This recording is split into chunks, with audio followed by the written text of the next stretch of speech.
straight to it. This is why it's so important, I feel, to listen to your instincts and what you feel your baby is communicating and all of that stuff, because my baby loves her food. Like, we don't have an issue with food. Yet this morning, she just didn't want any of her breakfast. I gave her her favourite things, avocado with, like, in the desiccated coconut, because then it's easier for her to pick up, some banana, so it's feeding herself, which she loves. She wouldn't have it, would not bothered at all. So I was like, okay, random. Came to lunchtime and I've just blended up some chicken, and she loves chicken. And then I had this like dal, this vegetable dal, so I was giving her some of that as well. Would not touch it. And I thought, oh, it's because I'm trying to spoon feed her. So sometimes she's really fussy about wanting to do it herself. So I put the slodge on her thing instead and gave her the fork and thought, okay, we'll just have a messy, not fork, it's like a spork as they call them. And I thought, right, we can just have a really messy one and she can just eat what she wants to eat.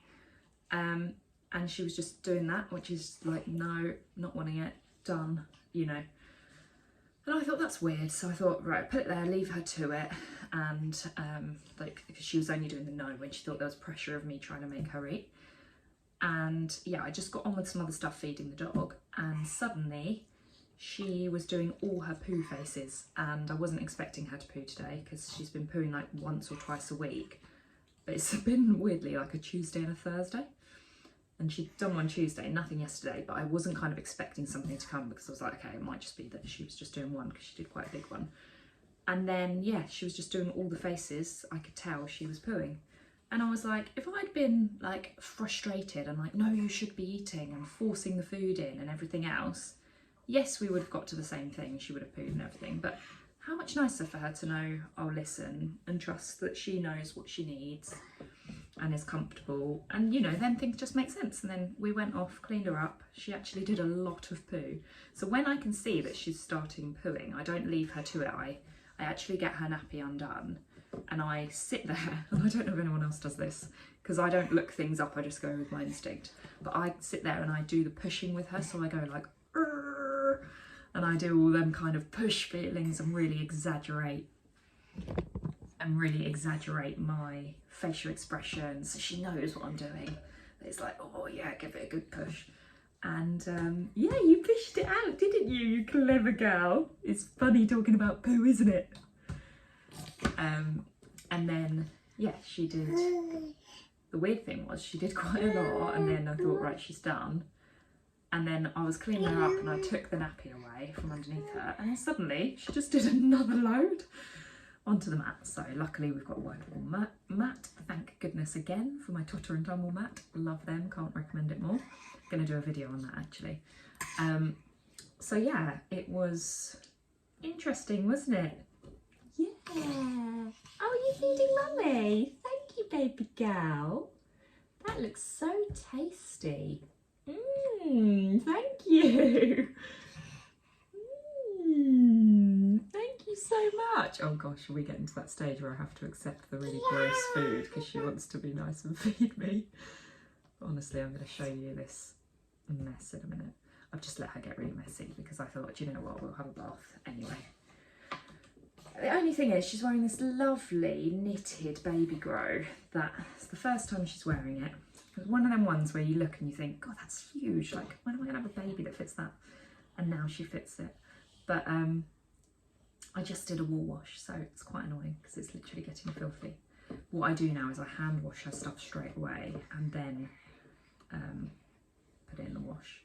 It's probably one of them ones, to be fair, that can go in the normal wash anyway. I'll have a look. But yeah, anyway, filthy. But yeah, anyway, I was really happy because she stayed a really nice temperature, because I've got some like fleecy ones, but last time she wore one of them, she got too hot.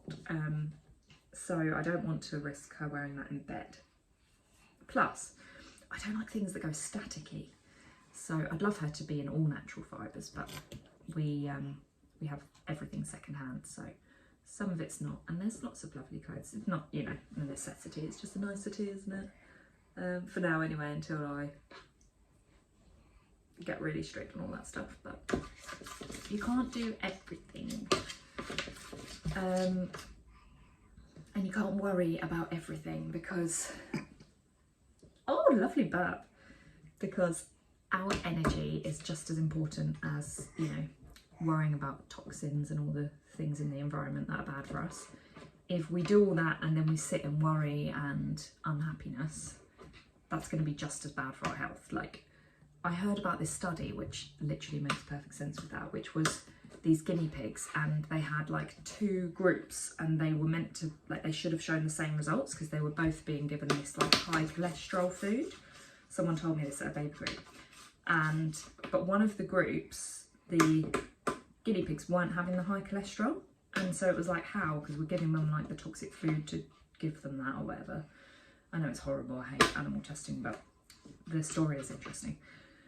So they had to look into like what's been done differently here, and the only thing that was different was that the person that was feeding them was like petting them at the same time and giving them love, talking to them, petting them while they were eating this toxic food that was meant to, or poisonous food that was meant to give them high cholesterol. And somehow, because of that, their bodies redirected the like toxins and negative stuff and kept them well. Like, how amazing. And another one I heard was about rice. This is rice, this isn't even plants. You know, you hear about like say good things to plants or sing to plants and they grow better. Well, this is rice, and they did a test where they had pots of rice in 3 different rooms. And in the first room, they went in there every day and said, I love you, to the rice. Oh, baby girl, don't get all that in your eyes. Should we get you in the bath? Oh, this is the thing when they get stuff all over their hands and they rub their eyes. It's not pretty. Good girl, that's it. Did you want another one? One sec. I'll get you another one.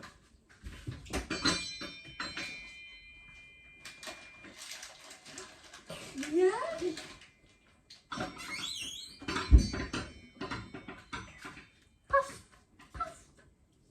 You lucky gal. Been a bit spoilt with them. We shouldn't be giving you them really, should we? Anyway, this is why I don't buy the convenience food, because it's so easy to just be like, oh, I'll give you one of them again. Because yeah, she's mushed all her food around and not really eaten it. She's eaten a bit of that banana from earlier. But now she's very happy to be eating a puff thing. There you go. I know I'm not taking it. She gets so upset if she thinks I'm taking her food. Oh, honestly. There, you got it. Oh, the tantrums. This girl is going to be a strong-minded girl, aren't you? Oh, you don't want to throw it? Do you not want it? You all done? You want it or not? Oh, she's... Oh! Oh! You done? Okay, all done then. Do you want your water? Where there? Do you like some water? No, you just want to come out. Okay. Okay, baby. She's all done, so I'm going to have to go. But yeah, the rice thing. So they said to one pot of rice, I love you every day. They said to the other pot of rice, I hate you. And they said to another pot of rice, nothing. It was totally ignored. Which one do you think reacted worse? It was the one that was ignored. So that says anything about parenting as well. So the one that said I love you, I can't remember what it did, like did something positive, started growing something. I can't remember what it was, you'd have to look it up. The other one started, the I hate you one, it also started doing some, no, I think it did nothing or something. And then the one that had absolutely ignored, like grew mold or something, like really, like something more negative. Crazy. I mean, there's me telling, that's how I tell stories, it's awful, I can't remember half of it. But look it up. Sounded fascinating. Another one that someone told me in the same conversation actually. I need to go and get this girl in the bath because she's upset. You don't deserve to be upset, do you? Shall we have a bath? Shall we have a bath? Yeah. Actually, she just wanted to be on the floor, so I'm making myself the quickest wrap ever to eat. We need to get in the bath, and then, oh, she's going over to the dog feeder, of course. And then out with the dog, because he is starting to play with her toys, which is what he does when he gets really frustrated with his energy, where he just doesn't know what to do with his energy, bless him. He's been really good this morning. And yeah, it's now 12:50. Too late for that boy, isn't it? Maybe you can have a bath and I won't. That'll make us a bit quicker. Won't be long, baby boy. So we've got out on our walk, but you can probably tell I'm still in my pyjamas underneath. I put jeans on and wellies and Tom's coat and hat. I look very weird, but it's cold. I've got big snow mittens on. Dog's got a coat on. Making it happen. And it really is like that thing where the moment you're out, you just all feel better. Like, she's funny about being put in the snowsuit and everything, but then, and the carrier facing me, but then once we're moving, especially outside, she's really happy. She's literally got a little smile on her face while she's looking around. He's really happy, obviously, because he's out, and I feel like I can breathe, especially when I was looking up the house and just looking at, again, the mess. It's every day, obviously. It's having children. I'm not like, it's not that I don't think it will be like that, it's just, still doesn't mean it doesn't feel quite overwhelming when suddenly every room is messy in like 2 seconds. So where we gave her a bath, I gave her a bath, the bathroom's now a big mess. We've got a very small bathroom, so that happens very quickly. You know, just a few toys in the bath, the nappy and what she was wearing on the floor, that sort of thing. And then the kitchen is all messy. Oh, it's windy. It's like sleety as well, so I packed an umbrella in case we need it. It's not sleety right now, luckily, but it was before we left, so I just don't know if it's going to come back. It's not a nice day to be out, to be honest. She's got a really thick hat on as well. But you know what? As long as all your limbs are covered, like when I put my mitten back on, then it's really nice because it's crisp and that really fresh air, which is quite nice on you when you're wrapped up warm. But yeah, it's just one of them things where every room is messy and I feel like I need to reset again. But I probably won't be able to, because if she naps on this walk, I'm going to try and do quite a long walk as well, for maybe like an hour and a half. So yeah, it's just I just need to be out for a bit. Like, we've had obviously the whole morning in and it's been nice enough, nice little 2-hour nap and stuff together, but then I just get that cabin fever. Right, I have to go because my hand is literally freezing off. Okay, absolutely no way that I'm doing the bigger walk and showing you lovely views today, because we've just had those icy hailstones, little balls of ice hitting us, and it was really uncomfortable. Luckily she's very covered and in because she's got a big hood and a hat she's against me, but still it was horrible.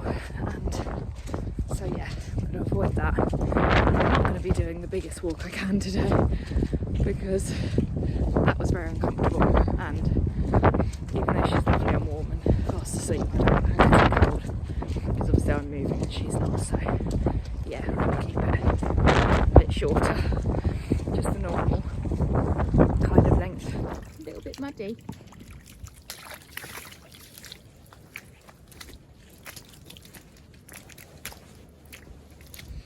I just had that thing when you think that the dog is not listening and coming back, like not coming back, and then turned around and he'd gone all the way around this other way, like through some bushes and other way around, and is all like happy with himself charging over to me. So